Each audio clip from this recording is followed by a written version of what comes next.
2020 chegou, parece um ano do futuro, assim, futurístico, daqueles filmes assim que mostram o mundo e tal. Mas o fato é que 2020 é o seu ano, mas talvez você esteja aqui porque você decidiu transformar 2020 no ano em que vai mudar o seu futuro, né? Você pensou sobre a sua vida e falou: não, o futuro que eu quero é este, né? E o seu plano de futuro é fazer a prova do Enem, mas não sabe como começar a estudar, não sabe qual é a melhor estratégia, você precisa de dicas iniciais. Ou talvez você tenha noção do que seja o Enem, como fazer a prova, mas você precisa de algumas ideias, algumas coisas que te auxiliem para que esse ano seja um ano mais efetivo. Ele é um ano complexo, porque quando você decide estudar, lembre-se que você vai ter que tirar muitas coisas da sua vida comum, assim, para você se dedicar ao Enem. Mas, como todas as coisas na vida, você escolhe determinadas coisas a serem feitas para um objetivo muito maior. Então, isso vale a pena. Quando você pensa no teu objetivo, as coisas começam a ficar muito mais leves, né? E muita gente não sabe, por exemplo, efetivamente em qual rolê tá entrando, né? Então, que rolê é esse? O que é o Enem? Como eu começo a estudar? Então, eu classifiquei aqui esse rolê em 3 tipos de rolês diferentes, tá? Então, aí você vai ver qual rolê que você se enquadra.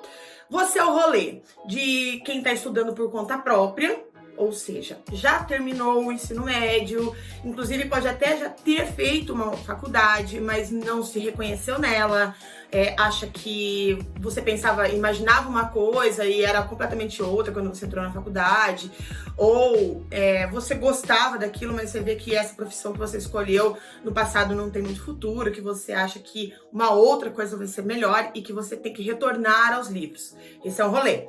O outro rolê é de quem está no primeiro e no segundo ano.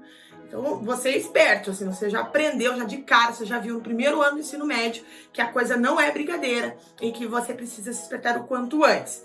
Então, essas também serão outras dicas que eu vou passar. E para o outro rolê, que também eu vou mostrar para vocês dicas específicas, é de quem está no terceiro ano. O ano 2020 será a prova do Enem, a sua prova validada, né, efetivamente, do Enem, e que você também precisa de dicas específicas. E eu vou começar com o rolê de quem já terminou o ensino médio. Tá? Você que vai estudar agora por conta própria, eu até separei aqui algumas, fiz uma lista aqui para vocês, para que nada saia, né, do programado aqui, que eu possa ser bem objetiva aqui com vocês. Então, olha só, você já terminou o ensino médio, ou você já fez uma faculdade, e faz muito tempo que você não pega o conteúdo do Enem efetivamente. E você fala assim: gente, vou ter que estudar toda a matéria do ensino médio? E a resposta é não, você não vai estudar toda a matéria do ensino médio, você não vai estudar todo aquele conteúdo programático que o Enem passa. Sabe por quê? Que o MEC passa. Porque o Enem não cobra toda a matéria. Essa é, assim, uma coisa de ouro, porque são muitos conteúdos a serem estudados, sim, mesmo o Enem não cobrando todas as matérias do ensino médio, é muita coisa para você estudar, é muito exercício para você fazer.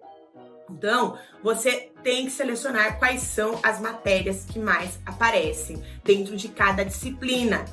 Ah, mas então eu vou pegar todas as provas e vou fazer a lista. Não, gente. Olha, a internet é uma coisa espetacular, porque tem tudo lá. Tem tudo na internet. Ou aqui, né? Tem tudo aqui na internet.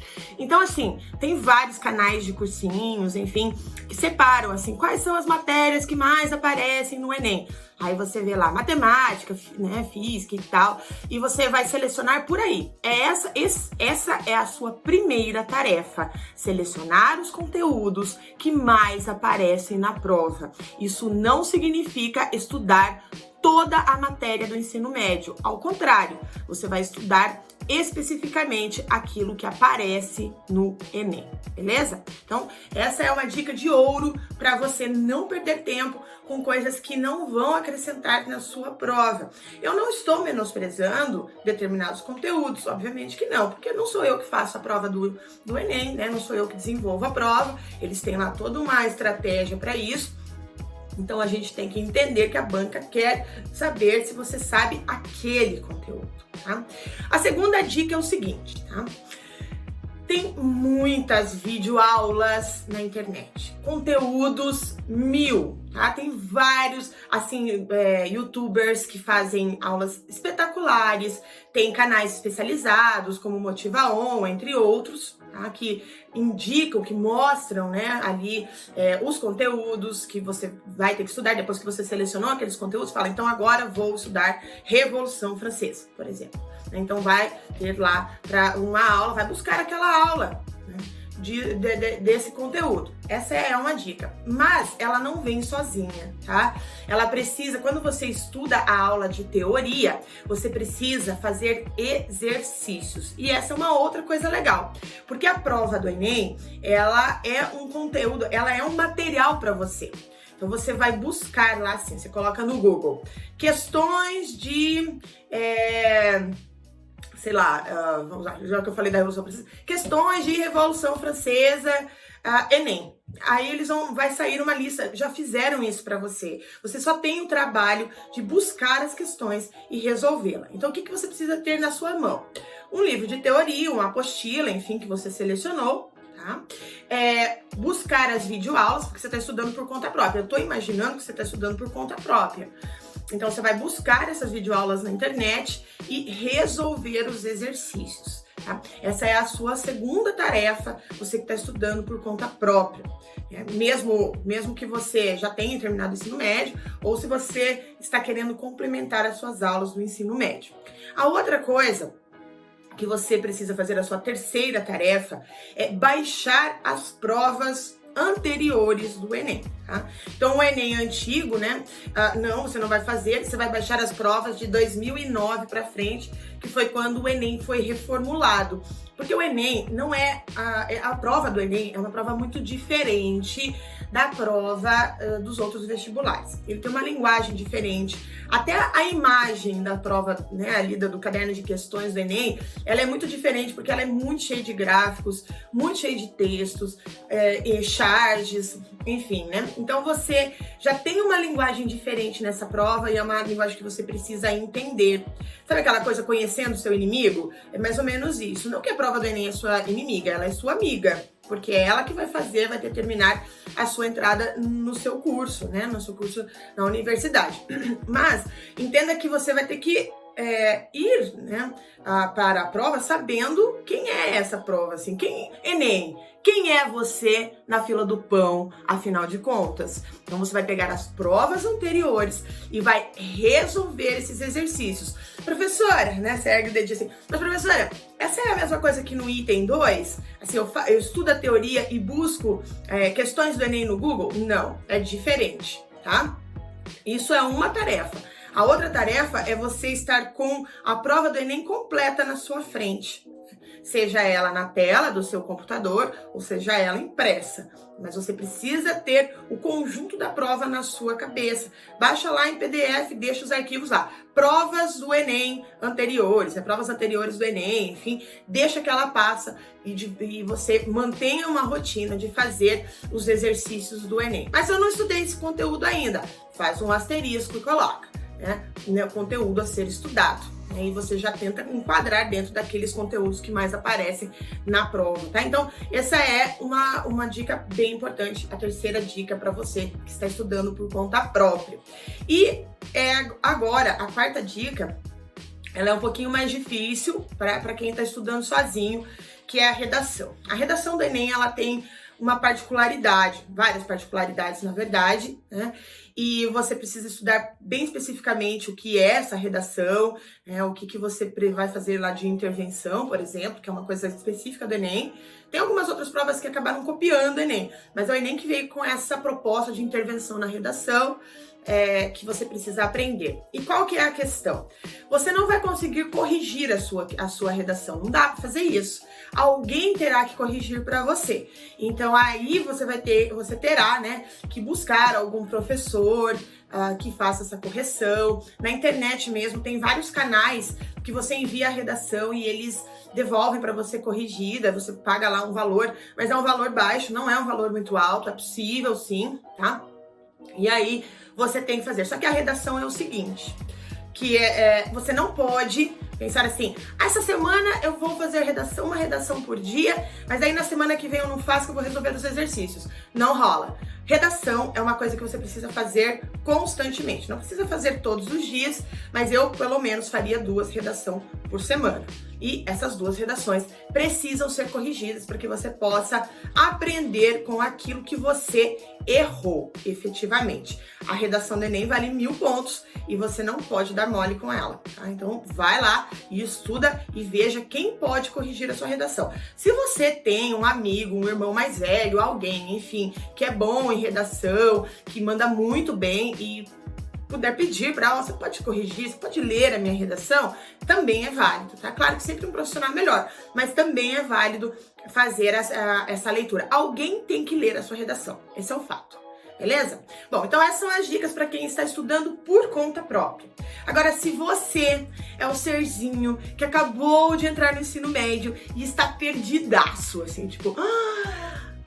entrei agora, né? Porque parece que rompe uma linha do tempo, assim, né? Você entra no primeiro ano do ensino médio, você passou todos aqueles anos anteriores sonhando com o ensino médio. Você olhava a galera do ensino médio e falava assim, nossa, essa galera sabe muito já, nossa, eu quero muito estar lá, eles são os mais velhos e tal. E de repente é você que está ocupando esse lugar.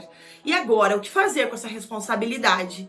Né? Sempre fala assim, não, porque quando você entrar no ensino médio, tudo vai mudar. E efetivamente, tudo muda. A forma da sua prova, a linguagem dos seus professores, a exigência que a sociedade faz de você, a exigência que o teu pai faz de você, sua mãe, a exigência que a própria escola faz de você, tipo, viu? Acorda, você está no ensino médio. Aí você fala assim, mas eu não tô preparado pra isso, né? Eu não sei fazer novela mexicana, mas é mais ou menos isso. Manuel é um nome mexicano. Enfim, Juan, eu não estou preparado para isso. É mais ou menos isso. E aí, o que você tem que fazer? Primeira coisa, né, é aproveitar. Sério, gente, você tem uma chance de ouro nas suas mãos. Porque se você tá no primeiro ou no segundo ano e você falou, não, peraí, o Enem é coisa braba, então eu tenho que me espertar, é você prestar atenção no conteúdo que a sua professora, o seu professor está dando. A sala de aula é um momento muito importante. Mas lembra aquela dica que eu falei anteriormente, que não é tudo que aparece no Enem? Você também precisa fazer aquela lista dos assuntos mais importantes do Enem. Então, o que você vai fazer? Você vai pegar a sua apostila da sua escola e você vai identificar. Isso aqui é Enem. Sabe lá no índice? Isso aqui é Enem, isso aqui é Enem, isso aqui não é Enem. Então, aquela aula que o professor entra na sala, fala, hoje nós vamos falar sobre esse conteúdo. Pá! Esse conteúdo cai no Enem. É esse o dia que você vai falar assim, peraí, concentração, para tudo, porque agora é o meu momento, porque isso aqui aparece na minha prova, tá? Então essa é um ponto importante, aproveite essa chance que você tem, que a galera que tem que estudar por conta própria não tem mais, tá? Já passou essa de aproveitar o tempo do ensino médio especificamente. A outra coisa que é importante, você vai complementar a sua aula de sala de aula com videoaulas. Às vezes passa alguma coisa que você não compreendeu, aí você não tem acesso ao seu professor naquele momento, você tá fazendo exercício, você sabe que você tem que fazer exercício, né? Então, você tá fazendo exercício, você não entendeu aquilo, cara, corre pro YouTube, corre para algum lugar, alguma plataforma de estudo e busca aquela aula daquele conteúdo e ouça o que o outro professor está falando. Inclusive, essa questão das videoaulas, elas são importantes para quase todos os momentos da sua vida em qualquer assunto. Como o seu assunto é o Enem agora, você vai buscar isso. Porque às vezes na sala de aula, tem os teus professores que você gosta mais, tem aqueles professores que você não gosta muito, que você acha que ele não explica direito a matéria, que a linguagem dele não combina com a sua, e como ele fala não entra na sua cabeça. Vê, o que você vai fazer? Você vai pegar e vai buscar esse mesmo conteúdo, que aquele professor não conseguiu te ensinar, não conseguiu transmitir de forma ok, e vai procurar na internet. Na sequência, você vai fazer os exercícios, né? Claro, como sempre eu falo para vocês, tem que fazer os exercícios. Bom, também outra coisa, que eu tava falando que nem tudo aparece na aula, na prova, né? Aí você entra lá em português, tem lá oração subordinada, coordenada, enfim, gente, isso não aparece no Enem. Então você vai estudar aquele conteúdo para você fazer a sua prova do ensino médio, mas saiba que aquele conteúdo não aparece no Enem. Oração subordinada não aparece no Enem. Logo, você não precisa dedicar tantas horas do seu dia para estudar para o Enem naquele conteúdo. Você vai estudar para fazer a sua prova e depois você vai, né, estudar aquilo, vai voltar para aquilo que te interessa, que é o conteúdo do Enem, tá? Então foca nisso, né? Foca nisso, por exemplo, em história, escravidão sempre aparece nas provas, tudo, sempre. Todas as provas do Enem, se você pegar essas provas, você vai perceber que a escravidão é um conteúdo recorrente. Ela é um conteúdo anual, sempre vai aparecer. O que você vai fazer? Você estuda lá para sua prova da oração subordinada de português e vai lá, né, e estuda a escravidão, por exemplo, em história. E outra coisa que, assim, gente, eu faço isso até hoje. Os meus alunos que vão bem no Enem fazem isso, porque eu sempre encho o saco deles. Falo, viu? Você não só recebe o conhecimento, você tem que fazer o conhecimento. Mas como assim, professor, eu vou fazer o conhecimento? Você tem que fazer um resumo daquilo que você estudou. Esse resumo, ele pode ser em forma de texto, efetivamente, tá? Ele pode ser em forma de gráficos, né, de tabelas, não gráficos, de tabelas. Ele pode ser feito também de forma de mapas mentais. O que eu quero dizer com isso, com esses exemplos que eu acabei de dar? Você tem que ter um conteúdo rápido, de acesso rápido. Você tem que pegar esse conteúdo que você estudou e falar, certo, e agora? O que eu aprendi disso? E aí você vai fazer um resumo de, sei lá, 20 linhas, mais ou menos, ou vai fazer numa tabela, ou vai fazer um mapa mental. De forma que você terá acesso rápido àquele conteúdo. Eu sugiro, se você tiver grana, né, para comprar isso, enfim, sabe aquelas pastinhas que tem plástico assim? Você pega uma folha, ó, aqui eu fiz o meu rascunho para falar com vocês aqui, pega uma folha de sulfite, tá tudo amassado aqui, né? Aí você pega essa folha e escreve as principais coisas daquele conteúdo e coloca naquela pasta. Porque a hora que você tiver que fazer uma revisão daquilo, você já vai direto para aquela pasta. E você bate o olho e você vai lembrar do seu conteúdo, né? Bom, e a redação não pode parar nem nas férias. Lembra que eu falei da redação? Então, redação você tem que fazer, inclusive, naquele teu período de férias. Agora, se você está no terceirão, você está lá no terceiro ano, na verdade, não tem uma fórmula exata disso, tá? Mas alguns alunos falam assim, professora, eu estudo para a escola e vou bem nas provas do Enem, quando eles estão fazendo as provas anteriores. Outros falam, eu estudo as provas anteriores e vou bem na escola. Então, eu não sei qual seria o seu caso. Agora, eu, por exemplo, quando fiz o Enem, eu estudava para a prova do Enem. Tá? Eu estudava para a prova do Enem. Eu foquei na prova do Enem e foi assim que eu passei, né? Assim que eu tirei uma boa nota para poder, então, entrar na universidade, certo? Então, como eu falei, eu estudava o meu conteúdo da escola para fazer a prova, mas a minha dedicação maior, mais integral, era efetivamente para a prova do Enem, tá? Então, esse é uma coisa importante. Agora, nós vamos para um segundo momento aqui desse vídeo, tá?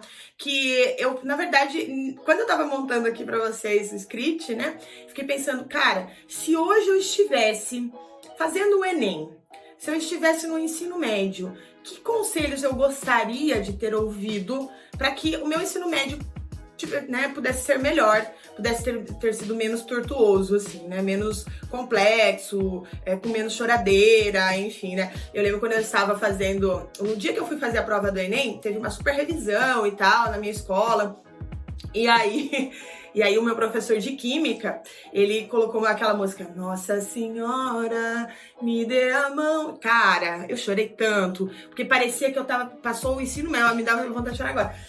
Pareceu que passou meu ensino médio inteiro na minha cabeça e agora eu tava com essa responsabilidade, sabe? Então, pra você, eu vou te dar aí, efetivamente, conselhos que eu gostaria de ter tido quando eu entrei no ensino médio. É quase um manual de sobrevivência mesmo, tá? Então anota, presta atenção no que eu tô te falando, porque apesar de parecer um conselho de mãe, é um conselho de amiga, de verdade. É um conselho de quem faz muitos anos que está ao lado de alunos que, assim como você, estão nesse momento super desafiador, né? Primeiro conselho, saiba que você sempre terá bons professores e professores ruins, independente da escola que você estuda, tá? E que esses professores, muitos deles, não todos, mas muitos deles não entendem que você tem muitas matérias para estudar, né? E às vezes você fica bravo, assim, meu Deus, esse professor não entende que eu tenho 1000 coisas para estudar e ele passou este trabalho, enfim, para mim, e você fica com raiva dele, e aí por conta disso você acaba diminuindo a matéria desse professor, e essa matéria é tão importante para você no Enem. Então, assim, se você tem uma situação como essa, você tem um professor que você não vai com a cara dele, ou você não gosta do jeito dele falar, ou ele é legal, mas ele é fraco, você fala, esse professor aqui não vai, né? Então, o que você vai fazer? Você vai buscar as videoaulas, de novo, né? Não adianta mudar de escola, tá? Aprenda efetivamente a estudar pela internet. Aprenda a estudar pela internet quando você não vai com a cara do seu professor ou você acha que aquele professor não te ensina de uma forma efetiva. Tá? A internet é a sua amiga. Outra coisa, registre o seu conhecimento para você revisar. É aquela ideia dos mapas mentais que eu falei para você. Tem que fazer, né, um mapa mental, ou explica para alguém, ou faça um resumo, enfim, porque eu aplico isso para montar as minhas aulas. Vocês acham que eu chego lá, assim, nas minhas aulas, porque imagina, eu sou professora de história. Imagina quantos nomes, quantas datas, quantos fatos existem para eu decorar. Claro que agora já são muitos anos que já se passaram, então acaba se tornando, tipo, normal, assim, né? Mas quando eu comecei a dar aulas, eu tinha todo um resuminho bonitinho, assim, para que aquilo fosse bem efetivo para os meus alunos. Assim como eu acabei de fazer aqui um roteirinho de coisas para falar para você. Então, é bom você ter essa organização, você organizar o seu estudo efetivamente. Agora, essa dica que eu vou falar, tá? É uma dica bem importante, até uma dica complexa de eu te dizer, mas ela é muito válida. Aprenda a lidar com os seus pais. Explique para os seus pais o que é esse ano para você. É sério, porque a tua relação com a sua família nesse ano vai ser fundamental, porque vai ser um ano que você vai chorar, vai ser um ano que você vai falar não dá, vai ser um ano que você vai ter muita preguiça, vai ser um ano que talvez vai chegar no meio e você vai falar assim, cara, não vou dar conta, eu tô com um conteúdo atrasado, eu não vou conseguir estudar toda a matéria para Enem, e aí vai bater um desespero e a sua família é a sua fortaleza. Mas tem uma coisa que família é muito interessante, tá? A sua relação com a sua família, em vários aspectos. A primeira é o que eles projetam em cima de você, né? Não porque o meu filho vai ser médico, porque o meu filho não sei o quê, e às vezes você quer fazer história, como eu, por exemplo, né? A minha mãe queria que eu fosse advogada, por exemplo, ela queria que eu fizesse direito. Eu falei, eu não vou fazer direito, tá? Eu não quero fazer direito, né? Não vou. Então, efetivamente, isso é uma coisa importante de você explicar para eles quem você é e o que é importante para vocês. Claro que é importante também você ouvir o que os seus pais têm para dizer, porque às vezes, eu vou fazer artes cênicas, nada contra artes cênicas, tá? Mas existe uma realidade, então teus pais vão colocar você na linha, tipo, olha, artes cênicas tem essa realidade aqui, então você acha que você vai dar conta disso? Mais ou menos assim. A outra coisa é que por mais que o pai e a mãe de vocês passaram a vida inteira falando assim, estuda porque o estudo é importante, às vezes eles falam isso, mas na prática, eles não efetivam de uma forma legal dentro da casa. Como assim, professora? É o seguinte, às vezes ele fala assim, você tem que lavar a louça, daí depois de terminar a louça você tem que cuidar do seu irmão, depois de cuidar do seu irmão você tem que limpar o chão, depois de limpar o chão você tem que ir ao mercado, depois disso não sei o quê. E quando você vê, você ocupou o seu dia inteiro fazendo tarefas de casa e você não fez os seus exercícios. Você não revisou o seu conteúdo e aí ferrou com tudo. Então você tem que sentar com seu pai, com sua mãe e falar, olha, esse ano é um ano diferente. Eu tenho esse conteúdo, eles não... Veja, teus pais não têm a obrigação de saber o Enem. Eles não têm a obrigação de saber qual é o tamanho dessa prova. Você que vai ter que fazer isso. Você vai sentar e falar, olha, eu tenho tudo isso aqui para estudar. A prova é desse tamanho aqui, mãe. Mostra lá a prova para ela. Olha só como é essa prova. Dá uma olhadinha, mãe. Vou deixar aqui do lado da sua cama. Eu gostaria que você visse o que eu tenho que estudar esse ano e qual é a dificuldade da minha prova. Isso vai melhorar muito a sua relação com seus pais. De verdade. Faça isso. Outra coisa, eu gostaria que vocês... Isso sim, tá? É uma dica de mãe. Veja quem são seus amigos. É sério. Porque tem muito amigo que ele não te leva pra frente. Tem muito amigo que, por exemplo, assim, ai, você fala, eu tenho que estudar hoje. Você pensa, não vai comigo? Tudo bem, a nossa amizade de anos, porque o terceiro ano, ou o ano do Enem, enfim, é um ano que você, como eu falei no começo desse vídeo, você não vai poder fazer as mesmas coisas que você sempre fez. Então, o que você vai ter que fazer? Né? Você terá que abandonar algumas coisas e tem amigos que não entendem, tá? Então, eu digo pra você ficar mais do lado daqueles amigos que te entendem. A outra coisa é a saúde, sua saúde mental. A sua saúde mental é fundamental aqui, tá? Porque você terá que prestar atenção nas suas reações. Então, se você vê que não tá ficando legal, vai fazer um exercício, tem o seu dia de lazer, você tem que ter a sua recompensa, né? Também, não desistir, tá? Não desistir, porque o ano do Enem pode ser o seu melhor ano e pode ser o seu pior ano. Então, assim, entenda que, por exemplo, quando você tá no ensino médio, né? É nessa época que é a sua primeira balada, a primeira viagem com seus amigos, talvez o seu primeiro namorado, namorada, que acontece nessa época. Então, são anos, assim, fundamentais para sua personalidade e tudo mais, mas lembre-se que a sua prova também é sua responsabilidade, beleza? Bom, então essas são as dicas que eu separei para você, espero que tenha sido válida, espero que você consiga cumprir a sua meta, que é fazer com muito brilhantismo a sua prova do Enem, tá bom? Um grande beijo e até a próxima!